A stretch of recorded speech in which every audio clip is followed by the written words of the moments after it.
This is going to be a picture of you. So who will volunteer to help us? Won't someone stand up? Ah, that's fine. Suppose we choose this man here, and the rest of you may sit down. Just stand still a minute, friend. There now. You can sit down, too. And now, let's get on with our story. A story about you and your worst enemy. Now, you have already learned to protect yourself from many of your enemies. For instance, you've learned to wear clothes to protect your body from heat and cold. You've learned to grow fine crops. And you raise pigs and chickens. These things all protect you from the enemy, hunger. And if a storm should come, you find shelter in your house. Where you've learned to protect yourself from the weather, too.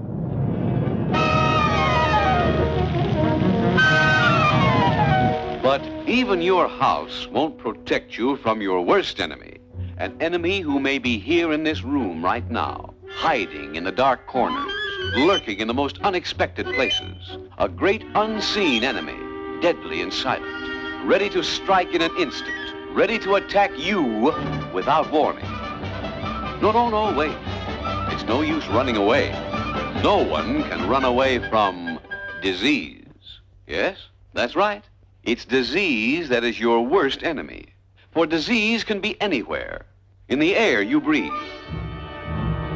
In the ground you walk on. Or, hey, wait, don't drink that water.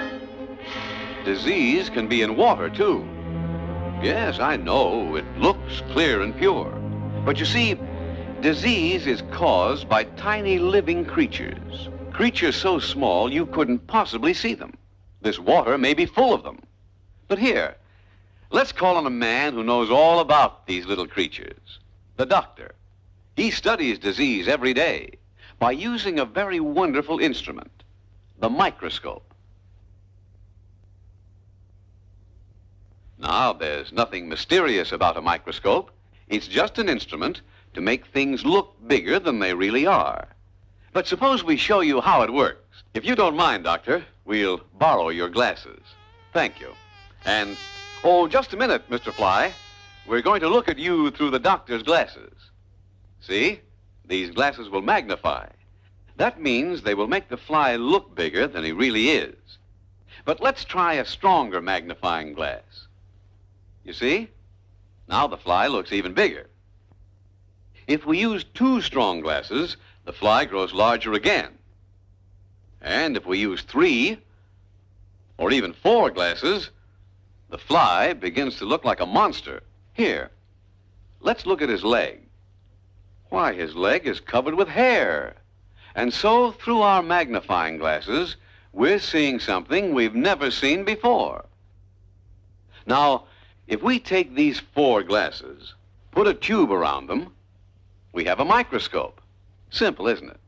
And yet, by looking through this instrument, we can actually see the tiny creatures that cause disease. All right? Let's try our microscope on some of that water you were going to drink. This little piece of glass has a drop of that water on it, and we're going to look at it through the microscope. Come on now, everybody, watch closely.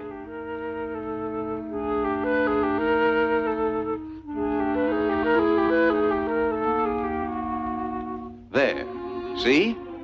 The water is full of tiny living creatures called microbes, the deadly little enemies that cause disease.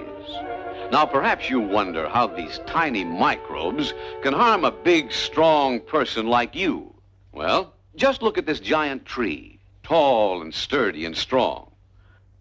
You'd think it would take something mighty big and powerful to hurt this great tree, wouldn't you? But let's get real close. Do you see this little beetle on the trunk? Just watch him. See? He's boring a hole in the bark.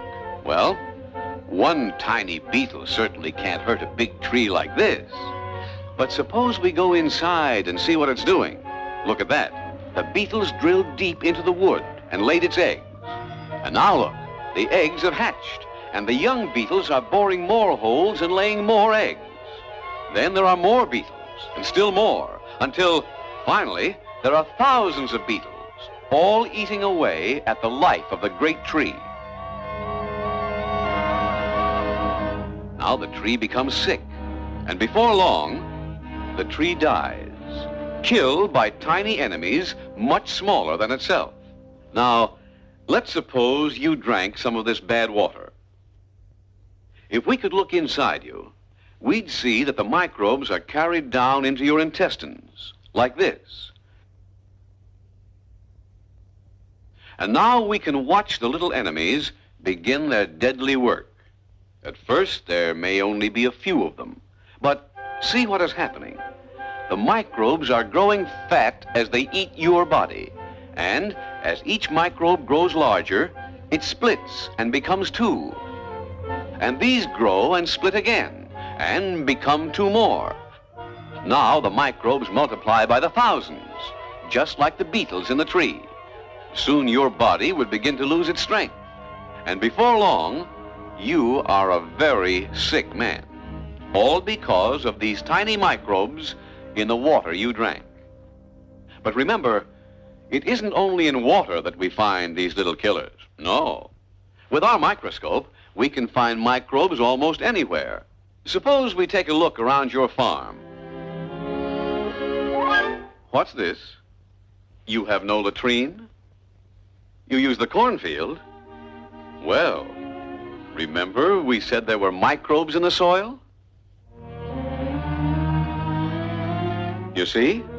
Here they are, the vicious, deadly killers that live in soil fouled with human waste.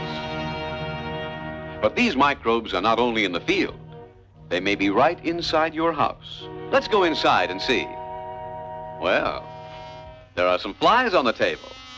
Now, you may think that flies are harmless, but let's look at the fly's leg through our microscope. See? It's covered with filth.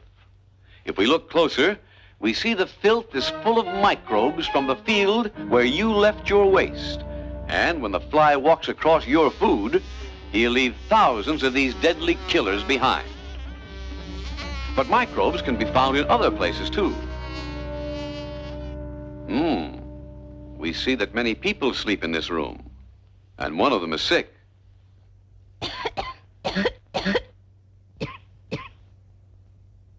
Well, this is where we find microbes in the air. Microbes that came from the sick person's lungs. And now, as the others breathe, they draw into their bodies the disease that is in the air. If we look around, we may find other microbes in this room. This is the Anopheles mosquito. Our microscope would show that this Anopheles mosquito is full of malaria microbes. And when the mosquito bites you, it will leave many of these microbes in your blood. Then you will have the disease the mosquito carries. Yes, it's true that disease can be anywhere, and you must protect yourself against it. You must fight it. How? By attacking disease before it attacks you. First of all, build yourself a latrine. That way you'll destroy the breeding place of disease and the flies that carry it. Cover your food so the flies can't get at it. Cover your bed at night. Then the mosquito can't reach you, and you'll be safe from the disease the mosquito carries.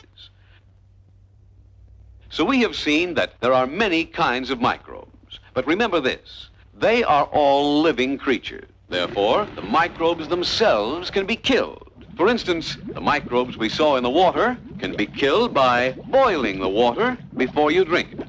The microbes that live in dirt and filth can be killed with soap and water. So wash yourself regularly. The sun will kill microbes. Fresh air is your friend, too. So let's put windows in your house. And let the sun and fresh air come in and help you. Now that you know what disease is, you must fight it wherever you find it. Protect yourself against it, and you will make your life healthy, happy, and prosperous.